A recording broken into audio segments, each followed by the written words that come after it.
नवति ध्येयोस्तुवंस्तस्य यशस्त्रिसन्ध्यं वन्दे गुरुश्रीचरणारविन्दम् आजानुलम्बितभुजौ कनकावदातो संकीर्तनैकपितरो कमलायताक्षौ विश्वम्भरो द्विजवरो जुगधर्मपालो वन्दे जगत्प्रियकरो करुणावतारो वृन्दावने विहरतो विविधैर्विनोदैः श्रीदासमित्रगुरुवृन्दमुदं विधत्रो वृन्दाश्रमं ललितया च विशाखया च संक्षेपमूर्तिजुगयोश्चरणे प्रपद्ये श्रीमद्भागवतं नौमि यस्यैकस्य प्रसादतः अज्ञातानपि जानन्ति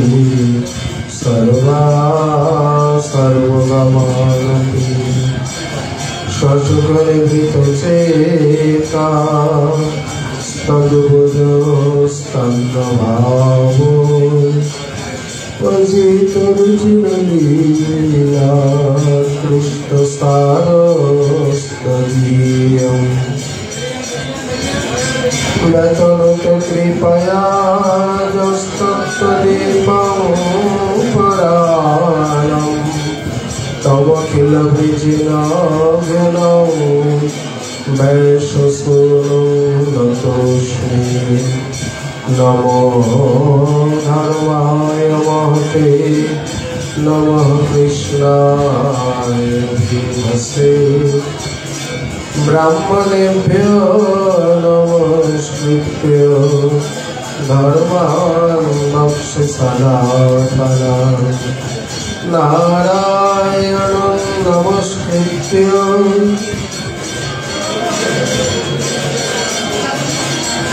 नरं चैव नरोत्तमं देवीं सरस्वतीं व्यासं ततो जयमुदीरये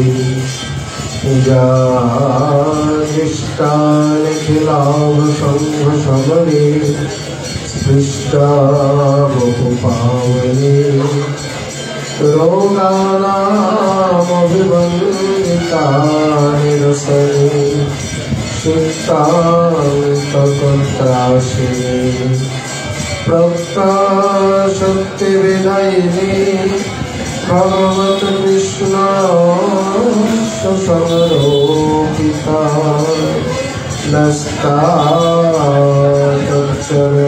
मुक्तिफलदाय तस्यै तुलस्यै नमः।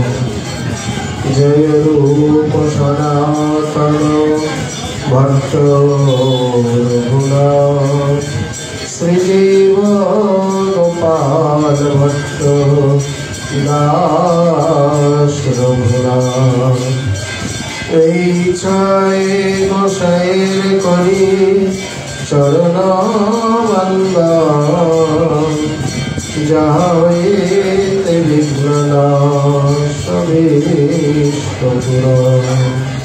বাঞ্ছা কল্পতরুভ্যশ্চ কৃপা সিন্ধুভ্যৈব চ পতিতানাং পাবনেভ্যো वैष्णवेभ्यो नमो नमः।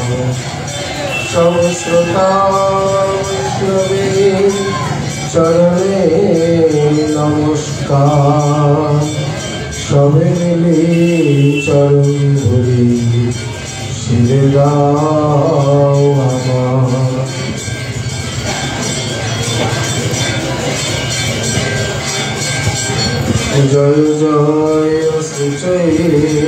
চৈতন্য জয়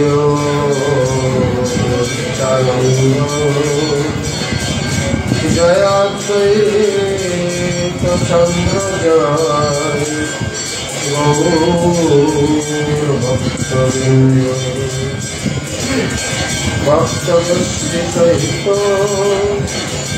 গৌরাঙ্গ জয় জয় শুনিবে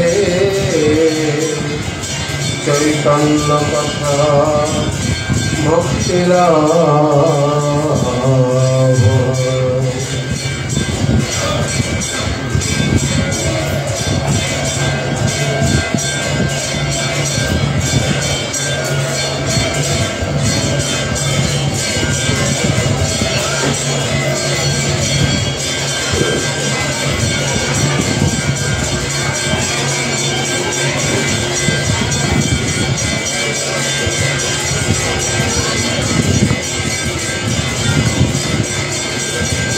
দেহ মধ্যে জীবের কর্তব্য কোন ধ্যান, রাধা কৃষ্ণ পদম বুঝ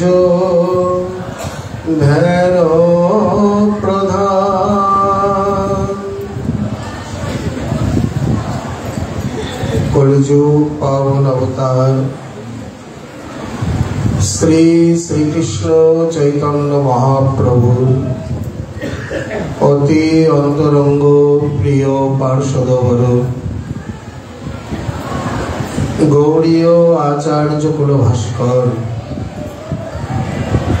পরম বিরক্ত শিরোমণি কবিকুল মুকুটমণি বিশ্ব বৈষ্ণব রাজসভা সভাজন ভাজন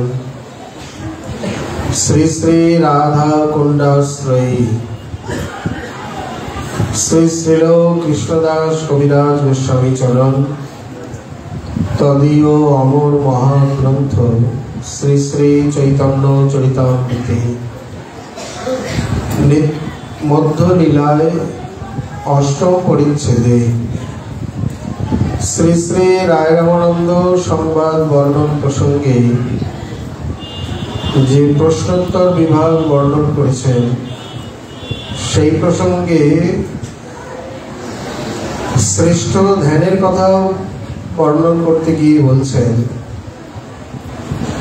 ধ্যেয় মধ্যে জীবের কর্তব্য কোন ধ্যান, রাধা কৃষ্ণ পদাম্বুজ ধ্যান প্রধান।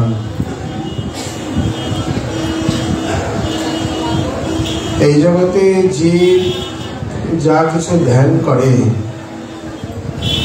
বা ধ্যান করা উচিত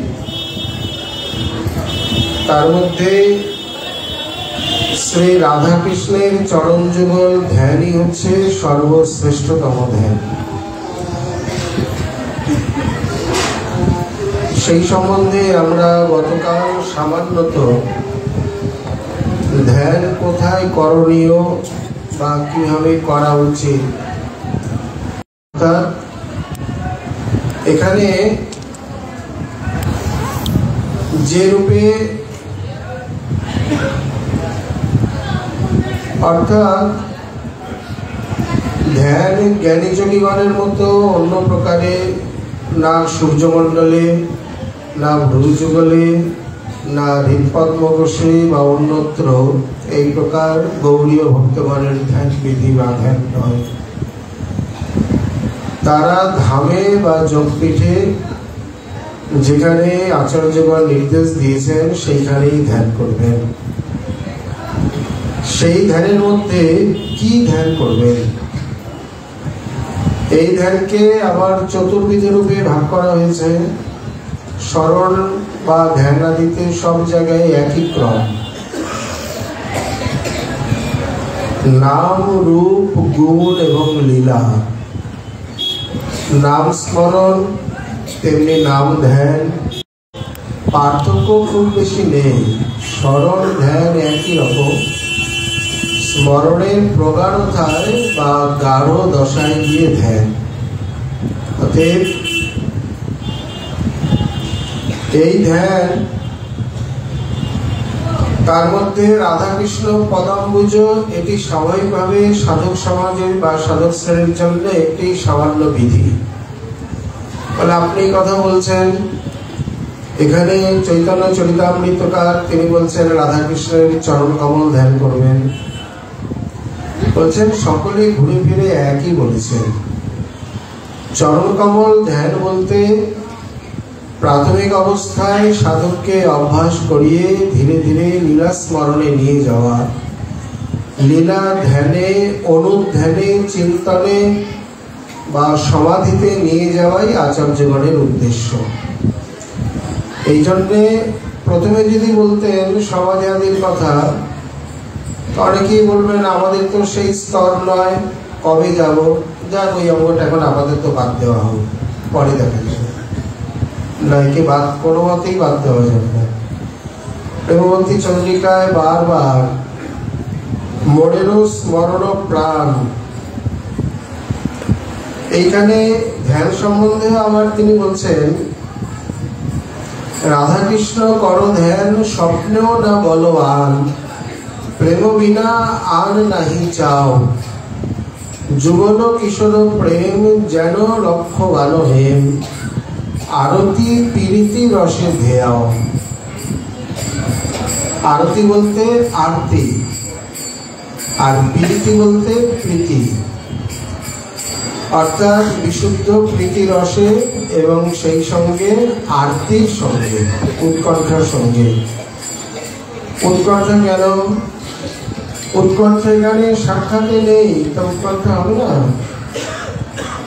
বাস্তবিক উৎকণ্ঠা উৎকণ্ঠা আমরা বলি, উৎকণ্ঠা শব্দটিকে যদি একটু গভীরভাবে চিন্তা করা যায়, বা আরতি শব্দটিকে যদি গভীরভাবে মনন করা যায়, মনে হয় তার মধ্যে আরতি মানে জেগেই যাবে। কারণ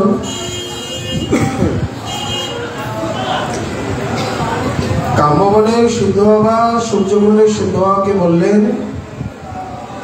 তোমার পরম্পরা ইত্যাদি এখানে নেই, আমি তোমাকে এই ভজন শিক্ষা দিতে পারি না। কারণ এই রাগানুগা ভজন, এটি আরেক নাম হচ্ছে সম্বন্ধানুগা, আর সম্বন্ধ তৈরি হয় গুরু ঘর থেকে। তোমার গুরু ঘরই তো ঠিক নেই। মানে গঙ্গামাতা বংশীয় কোনো মহাত্মা কেশিঘাটে তাকে দীক্ষা দিয়েই অন্তরিত হয়ে যান, না গুরুদেবের পরিচয় জানে, না এই প্রকার তিনি তার পরম্পরা ইত্যাদি বা তার কাছে যে কিছু জিজ্ঞাসা করবে সে অবকাশ আর নেই।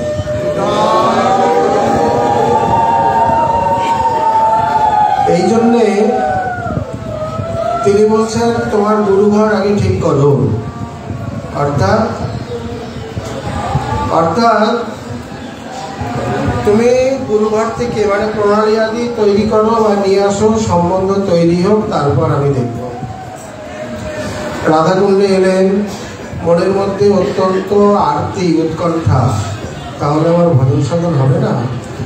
আমি তাহলে ব্রজনিকুঞ্জের উপাসনা থেকে বঞ্চিত হব? এইখানে মনের দুঃখে রাধাকুণ্ডে ঝাঁপ দিলেন, গলায় গিরিরাজ শিলা বেঁধে অতল তলে তলিয়ে যান। পরে দেখছেন কে যেন তাকে ঊর্ধ্বে নিক্ষেপ করেছে এবং হাতে তাল পাতার মতো কি একটা নিয়ে আবার ছুটলেন তম্ববনে বাবার কাছে। উনি সব দেখে শুনে বলছেন তুমি যা পেয়েছো তা অব্যক্ত, একে আমি জগতের কেউ বললে কি বোঝাবো। তুমি আবার রাধাকুণ্ডে যাও, রাধারানীর চরণে প্রার্থনা করো, তিনি যা বিধান করেন সেইভাবেই ভজন করো। আবার এসে প্রার্থনা করতে লাগলেন অশ্রুপাত। রাধারানী স্বপ্নে দর্শন দিয়ে বলছেন এখান থেকে সোজা সূর্যকুণ্ডে চলে যাও, যা দিয়েছে তা চিরকাল অব্যক্ত রাখবে, কাউকে এই মন্ত্রে দীক্ষা দিয়ে দেবে না, সূর্যকুণ্ডেই তোমার ভজন সিদ্ধি হবে। এখন এখানে বক্তব্য বা আলোচ্য বিষয় হলো এই, যখন কামবনের সিদ্ধ বাবা সূর্যকুণ্ডের সিদ্ধ বাবাকে বললেন যে তোমার পরম্পরা, গুরুঘর সম্বন্ধে ইত্যাদি ঠিক নেই, আমি তোমাকে ভজন শিক্ষা দিতে পারবো না। তখন উনি মনের দুঃখে অত্যন্ত আরতি উৎকণ্ঠায় হাউতাস করে রাধাকুণ্ডে ঝাঁপ দিলেন। এখানে আমরা হলে কি করতাম? ও প্রণালী নেই কি করবে, হরিনাম করতে দেখি, রাধারানী যা করে। ব্যাপারটাকে কোনো মতে এত গুরুত্ব দিতাম না। কতজনেরই তো নেই, কতজন গুরুত্ব দেন? নেই নেই নেই, আমি কি করব? গুরুদেব দেয়নি, পোকা খেয়ে গেছে, ইঁদুরে নিয়ে গেছে, আমি কি করব? কেন গুরু ভাই অন্য কারোর কাছ থেকে সংগ্রহ করো, তৈরি করো না, সে বিষয়ে আর কোনো চেষ্টা নেই। তার মানে ওই যা আছে আছে, যা নেই নেই। এর জন্যে বিন্দুমাত্র কোনো মাথা ব্যথা, দুঃখ, কষ্ট, আরতি, উৎকণ্ঠা বা পুনরায় পাওয়ার ইচ্ছা, কতখানি তীব্র আরতি হলে প্রাণ ত্যাগ করতে উদ্যত হয়। চেষ্টা তো দূরে থাক, মানে এখানে প্রাণ ত্যাগে উদ্যত নয়, প্রাণ ত্যাগের জন্য ঝাঁপ দিয়ে দিয়েছে, যাতে না প্রাণ ফিরে আসে তার জন্য বড় শিলা গলায় বেঁধেছে, ইচ্ছা করলেই যাতে ভাসতে না পারে। কামবীজ কামগায়ত্রীর অর্থ চক্রবর্তীবাদ বুঝতে না পেরে তিনি কুণ্ডে ঝাঁপ দিয়ে প্রাণ ত্যাগ করবেন সংকল্প করেছেন। মন্ত্রের অর্থই যদি না বুঝলাম তাহলে কি ভজন সাধন হবে? এই প্রাণ রেখেই বা কি লাভ?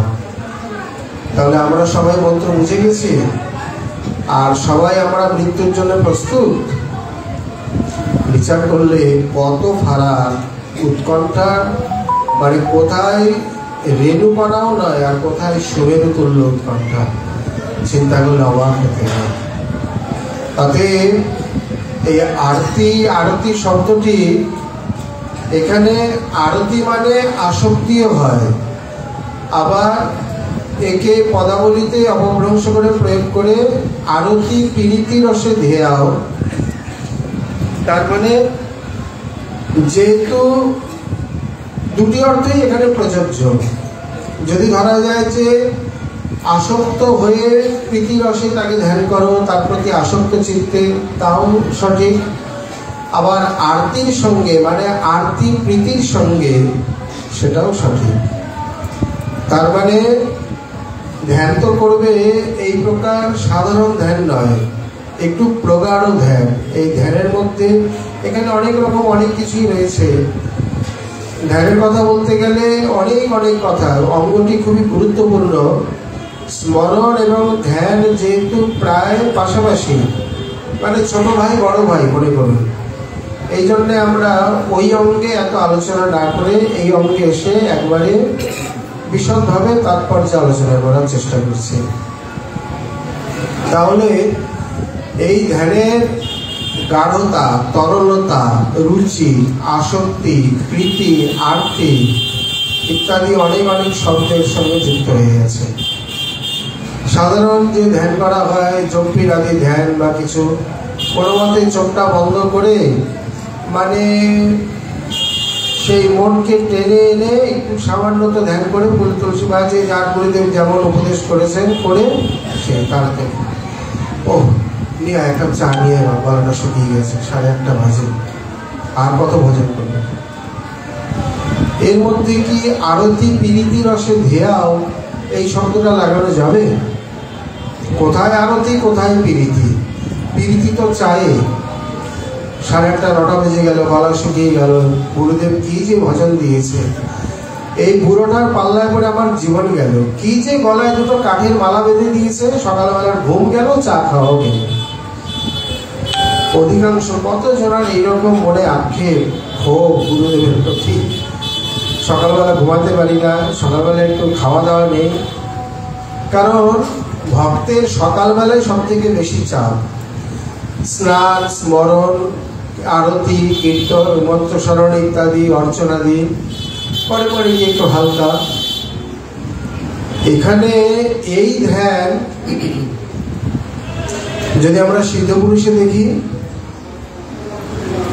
বঙ্গদেশের এক বিখ্যাত পদাবলী কীর্তনিয়া, উনি বৃন্দাবনে এসছেন, একটু বৃন্দাবনে দর্শন আদি করে আসি। ঘুরতে ঘুরতে বৃন্দাবনে এসছেন। এখন বৃন্দাবনে সব অনেকেই কীর্তন শুনিয়েছেন। তারা বলছেন, আপনি এক কাজ করুন, আপনি এত সুন্দর কীর্তন করেন, আপনি গোবর্ধনে যান। গোবর্ধনে তখন সিদ্ধ কর্তা বাবা, সিদ্ধ দ্বিতীয় কৃষ্ণদাস বাবা অবস্থান করছেন। ওনাকে যদি আপনি কীর্তন শুনে সন্তুষ্ট করতে পারেন, তাহলে আপনার এই সেবা মানে শিক্ষা সার্থক। উনি ঘুরতে ঘুরতে গোবর্ধনে এলেন। কর্তা বাবা বা গুটিকা বাবার অনেক সেবা কাজ, অনেক ভজন, নিজের দৈনন্দিন দীর্ঘ ভজন নিয়ম বাদ দিয়েও হাতে লিখে গুটিকা তৈরি করা, বৈষ্ণবের জন্য রস, তারপরে মালা ঝোলা ইত্যাদি তৈরি করা, এই সমস্ত সেবা আদি করতেন। তো উনি যখন এসছেন, উনি স্নান করে তিলক করবেন। এই সময় বলছেন, বাবা আমি বৃন্দাবন থেকে আপনার নাম শুনে এলাম, আপনি যদি দয়া করে একটু আমার কীর্তন শ্রবণ করেন, তাহলে আমার পরিশ্রম সেবা ইত্যাদি সব সার্থক হয়। বাবা বলছেন, আপনি বড় কীর্তনিয়া, প্রভুর কীর্তন গুণগান করেন, খুবই ভালো কথা, কিন্তু আমি কখন শুনি বলুন তো? আমার তো সময় বের করা কঠিন। বলে 24 ঘন্টা একটুখানি। 24 ঘন্টা তো বলছো, কিন্তু আমি তো জানি। আচ্ছা এক কাজ করো, আমি এই তিলক করতে করতে যতটুকু সময়, ওই সময়ের মধ্যে একটা পদ শুনিয়ে দাও। কীর্তনে একটু মনক্ষুণ্ণ হলেন। একটা পদ গাইব, তিলক করতে কতটুকু লাগে? সাধুদের তিলক করতে ধরে ফটাফট দেবে কটা ছাপ, কতটুকু সময়? একটা পদ একটু গৌরচন্দ্রকে ইত্যাদি নিয়ে শুরু করতে করতেই তো কতক্ষণ লেগে যাবে। বললেন, তুমি শুধু পদটা শোনাও আমাকে, আর কিছু করতে হবে না। উনি ভাবলেন, সিদ্ধ বাবা যতটুকু সময় দিয়েছে তাই হোক। ধন্যবাদ প্রণাম করে কোনো মতো সংক্ষেপে পূর্বরাগের একটা পদ ধরলেন। সিদ্ধ বাবা তিলক করছেন। এখন উনি ভেবেছেন, বাবা তো বললেন আমি ধরি, তারপরে দেখা যাক। উনি ওনার মতো একটু সুরতাল দিয়েই ধরেছেন। পদের মাধুরীতে সাধুরা সুরতাল, গলা, কণ্ঠস্বর এইসব দিকে অত দেখেন না। কি গাইছে, কি বিষয় পাঠ হচ্ছে, কি বিষয় কীর্তন হচ্ছে, সেটির দিকে, মানে পদগৌরবের দিকে তাদের দৃষ্টি। যেমনই সেই পদ মাধুরীতে তিনি আকৃষ্ট চেতা হয়ে গেছেন, ওই হাতের তিলক কেবল গলেই যাচ্ছে। একবার শুকায়, আবার মাঝে মাঝে একটু জল নেয়, আবার গলে। এমনভাবে ধ্যানে কীর্তনে বুঝে গেছে, উনি আর কীর্তন ছাড়েনি। সত্যি অভিজ্ঞ কীর্তনিয়া, মানে পদাবলী সাহিত্যে দেখা যায় যে এক পূর্বরাগের এত অজস্র পদ আছে, 7 দিন পূর্বরাগ গাইলেও মনে শেষ হবে না। মানে তেমনি সম্ভোগের, বিরহের, এইসব বিষয়ের ওপর অনেক অনেক পদ, হাজার হাজার পদ। তো ওনার সংগ্রহ ছিল, মানে মুখস্থও ছিল প্রচুর। উনি এক একটা পদ পাঠক কীর্তনিয়ার এটি একটি অন্যতম গুণ, মানে সভা বুঝে, শ্রোতা বুঝে পরিবেশন করা। উনি সিদ্ধ বাবার এই ভাবাবেশ দশা দেখে উনিও সেইভাবে রসিয়ে ইনিয়ে বিনিয়ে পদ আকর, সুন্দর মধুর আকর দিয়ে শুরু করেছেন, যার মধ্যে না আছে কোনো রসাভাস, না আছে কোনো সিদ্ধান্ত বিরোধ, যা শুনে মর্মজ্ঞ রসিকগণ অত্যন্ত আনন্দিত হন, রসাস্বাদন করেন। ওইগুলো থাকলে আমার কানে বাঁধে। যেমন সুন্দর পুষ্পান্ন, কিন্তু প্রতি গ্রাসে যদি মুখে পাথর কণা, শিলাকণা পড়ে, তাহলে কি পুষ্পান্নের আস্বাদন হয়? সুন্দর সুগন্ধি চাল, সেই প্রকার ঘি বা অন্যান্য কেশর, কাজু, কিশমিশ সমস্ত কিছু দিয়ে সুন্দরভাবে তৈরি করেছেন। সামনে আনলেই গন্ধে মন ভরে যায়, এমনভাবে সুস্বাদু তৈরি হয়েছে। ব্যঞ্জনের অন্য একটা গুণ হলো গন্ধ। বড় বড় রসিয়ারা বলেন, যখনই দেখবে রান্নার থেকে সুন্দর গন্ধ বেরোচ্ছে তখন নামিয়ে দেবে, আর ফুটাবে না। এরপর ফুটালে ওটা নষ্ট হয়ে যাবে। তারপরে রন্ধন হয়ে গেছে। এবং ওই নৈবেদ্য যখন ভোগ লাগবে, প্রসাদ পাবে, ওই গন্ধ নষ্ট হবে না, একবারে ভরপুর হয়ে থাকবে। পদের এমন মাধুরী, এমন গৌরব, এমনভাবে আস্বাদন করাচ্ছেন এই সকল দোষবিহীনভাবে। বাবা যখন একটু বাচ্চা আবেশ হয় তিলক বলতে থাকে, আবার যখন হারিয়ে যায় তিলক যায় শুকিয়ে। সকাল থেকে সন্ধ্যা পর্যন্ত কতবার যে তিলক বললেন। আর ধন্য কীর্তনিয়া একইভাবে একের পর এক পদ কীর্তন করে করে তাকে বাবাকে রসাস্বাদন করালেন। বাবার তো কোনো প্রকার বাচ্চা আবেশ নেই, দেহাবেশ নেই। কীর্তনের সকলে একটু শ্রান্ত ক্লান্ত হয়েছেন সারাদিন, অন্তত গলা তো শুকিয়েই যায়। তারপরে গিয়ে কীর্তন যখন বিশ্রাম দিলেন, বললেন, তুমি কে ভাই, আমাকে এত সুখ দিলে, এত অমৃত আস্বাদন করালে। দরিদ্র সন্ন্যাসী মোর ঘরে নাহি কিছু ধন, সবে মাত্র দিনু এক এই প্রেম আলিঙ্গন। আসলে সারা জীবনের পারিশ্রমিক উঠে গেল। এখানে যখন নিয়ম সেবা চলছে, 1 মাসে 11 মাসের উপার্জন। কুম্ভে যেমন 1 মাসে 2 মাসে সারা মাসের উপার্জন। চক্রবর্তীবাদ এক জায়গায় লিখছেন যে শ্রোতা মানে বক্তার কথা, পাঠক বা কীর্তনিয়ার কথা বা কীর্তন শ্রোতা যদি শ্রদ্ধার সঙ্গে গ্রহণ করে, শ্রবণ করে, সেটি বক্তা বা কীর্তনিয়ার সব থেকে বড় পারিশ্রমিক। এর থেকে বড় পরিশ্রম হয় না, বড় পারিশ্রমিক হয় না। হ্যাঁ হয়, আরেকটু হয়।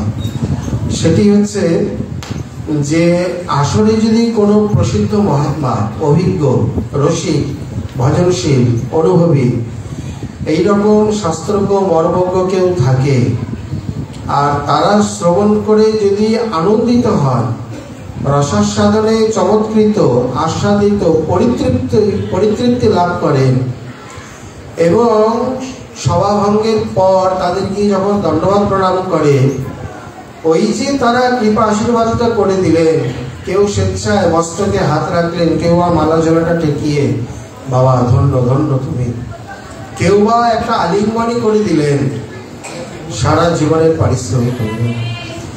ওই যে ওইটুকু কৃপা আশীর্বাদের মাধ্যমে তিনি যে কি পেলেন তাকে বলে ব্যক্ত করা যাবে না। ওইটাই দিন দিন ফুলে ভেবে উঠে তার জীবনকে এমন ধন্যাতি ধন্য, চিরকৃতজ্ঞ, চিরকৃতার্থ করে দেবেন যে অনির্বচনীয়, অব্যক্ত, তাকে ভাষায় ব্যক্ত করা সম্ভব নয়। অতএব ধ্যানের কতখানি প্রগাঢ়তা যে দিন সময় মানে সারাটা দিন কোথায় চলে গেল। তেমনি কথাতেও তাই। রায় যখন শুনলেন যে এই প্রকার উনি আগের দিন একটু মানে আমার সঙ্গে সাক্ষাৎ করতে না পেরে দুঃখীও চলে গেছে, পরের দিন ক্ষমা চেয়ে দরজা দিয়ে বসলেন প্রদ্যুম্ন মিশ্রের সঙ্গে। সারাদিন চলছে। সেবক আসিয়া কহে, দিন হইল অবসান, তবে রায় কৃষ্ণ কথার করিলা বিশ্রাম। এখানে সারাটা দিন চলে গেছে, কারণ কোনো আহার, স্নান, আহার, বিশ্রাম ইত্যাদি কিছু নেই। সেবক এসে দরজায় বলছেন সন্ধ্যা হয়ে গেল, তখন বিশ্রাম দিলেন। রায় এদিকে গিয়ে তিনি স্নানান্নিক ইত্যাদি গেলেন, মিশ্র গিয়ে স্নান আহার করে পরে প্রভুর কাছে গেলেন। প্রভু কহে, মিশ্র কৃষ্ণ কথা শুনিলা। মিশ্র কহে, প্রভু কৃতার্থ হইলা। ও অপূর্ব অমৃত নদী বয়ে রায়ের মুখে।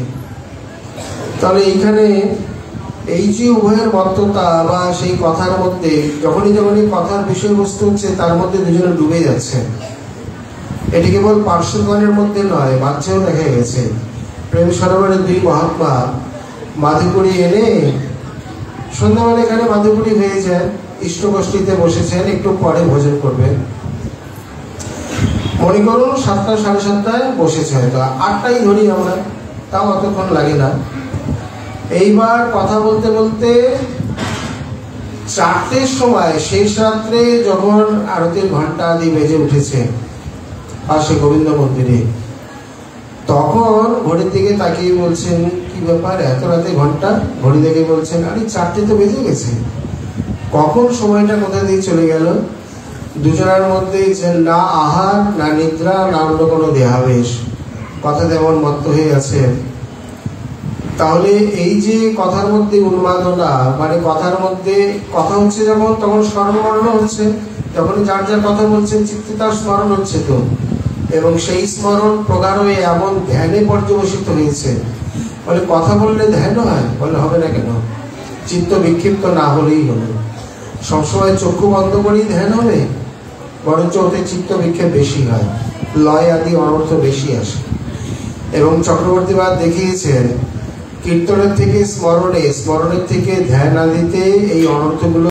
এখানে যে ধ্যানে বা যে উন্মাদনায় দুজনে মত্ত হয়ে রয়েছে, তাদের মন, বুদ্ধি, চিত্ত, অহংকার, আসক্তি, অনুরাগ ইত্যাদিকে জগতের অন্য কোনো বস্তুর প্রলোভন ইত্যাদি দেহদৈহিকাদি কোনো ব্যাপারের সামর্থ্য নেই যে তাদের ইষ্ট বস্তু থেকে তাদের মনোমূর্তিকে ওই সারা রাত্রির মধ্যে অন্যত্র নিয়ে যায়। যেতে পারেনি বলে অবশ্যই বলতো, হ্যাঁ আজকে অনেক রাত্রি হয়েছে, চলুন প্রসাদ পেয়ে নি, কথাটা বলতো, কিন্তু কারোর কোনো আবেশ আসে না, দুজনেই মত্ত। অতএব রাধাকৃষ্ণ করো ধ্যান, স্বপ্নেও না বলবায়ান, প্রেম বিনা আর নাই চাও। কারণ এই ধ্যানের প্রগাঢ়তায় গিয়ে যে বস্তু লাভ, প্রথম থেকে যদি তাকে কামনা না করে, আসলে কামনারও প্রকার ভেদ রয়েছে। কারণ আমাদের যেখানে শাস্ত্র বিধি ইত্যাদি সকলে বলছেন কোনো প্রকার কোনো কামনা বাসনা থাকবে না, নিষ্কিঞ্চন বা অকিঞ্চন শরণাগতির একই লক্ষণ, সেখানে নাস্তি কিঞ্চন যস্য স, যার বাহ্যিক কিছু আদি নেই, তিনি হচ্ছেন নিষ্কিঞ্চন। বা যার কোনো প্রকার কামনা বাসনা ইত্যাদি নেই, তিনি হচ্ছেন নিষ্কাম। কিন্তু নিষ্কাম মানে ঠিক কোনো কামনা বাসনা নেই এই প্রকার নয়। নিষ্কাম শব্দের যথার্থ অর্থ হলো জাগতিক কোনো কামনা বাসনা নেই, কিন্তু পারমার্থিক কামনা বাসনায় ভরপুর। যদি কোনো কামনা বাসনা না থাকে তাহলে তো শান্ত রসের মধ্যে গণ্য হয়ে গেল। শান্তির দুই গুণ, কৃষ্ণনিষ্ঠা আর বিষয় তৃষ্ণা ত্যাগ, তার কোনো কামনা নেই, এমনকি কৃষ্ণ সেবা কামনাও নেই। যখনই সেবা বাসনা চলে আসে তখন সে দাস্য পরিণত হয়ে গেল। আর যখনই কামনার উদ্রেক না হলো, উদয় না হলো, ততক্ষণে তিনি শান্তের মধ্যে শান্তের গণ্ডিতে নেই। তাহলে কোনো কামনা থাকবে না, এটি কিন্তু যথাযথ নয়। আচার্যগণ এই প্রকার মনে হয় বলেনি। জাগতিক কামনা বাসনা যেগুলি নিগড় বন্ধনের কারণ, তোমাকে অন্যত্র নিয়ে যাবে বা নরকাদি দুঃখ দুর্দশা যন্ত্রণা বিভিন্ন শরীর ভোগ করাবে, সেইগুলি এখানে তাকে প্রতিরোধ করা বা তার গতি রূপকে পরিবর্তন করা হয়েছে।